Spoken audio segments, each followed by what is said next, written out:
Codemasters has been famed for its rally racing games, and Colin McRae Rally is the game that people hold probably closest to their hearts.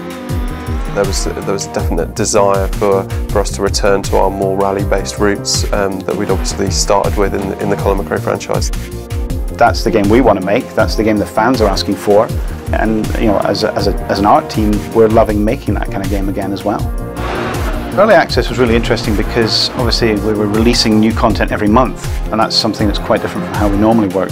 This was giving us feedback from the community on a monthly basis, so we were able to actually try a few different things out and then make adjustments depending on what the players were feeding back to us. The key pillar that we grew the whole game on was just the idea of making the most authentic and best rally racing experience that had ever been made. We started from the ground up, looking at what we needed to do with the tracks, how we needed to change the cars to make sure that they drove properly within those tracks, getting that feeling right, that sense of actually flowing through a stage, and I guess that sense of impending doom if you ever do go off the road.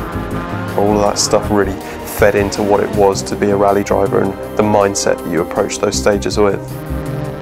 We wanted to find some of the best roads in the world of rally. We ended up with this huge variety of road and challenge, so as you move from location to location you really feel the difference. The team go out to the locations sometimes 3 or 4 years in advance. The idea of actually being able to smell what the atmosphere is like there, being able to see the dust blowing over, gives them a much better perspective of what the environment should feel like when they get it into the game.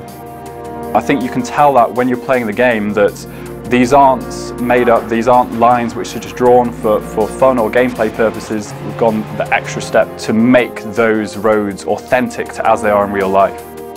These stages are much longer than anything that's been in DiRT before. I think that really helps to make it feel like you're on a journey through an environment, much like a real rally driver would be, and you really feel like you've achieved something when you reach the finish line at the end.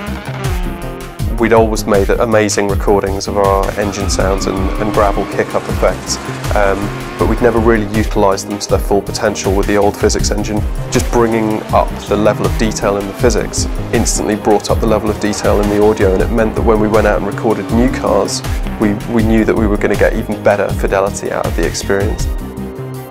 We have contacts in the rally community, so we got people like Ryan Champion, who owns the Super Impreza that we recorded for the game, to come in, and he spent a day with us validating stuff. We had this amazing moment where Kevin Abring, driver for Hyundai WRC, actually picked up the game and started doing these amazing world record breaking runs. It was just set us on that path of knowing that this game was special and understanding that rally drivers were really enjoying the experience of driving it, and I think that's probably the best validation we could get.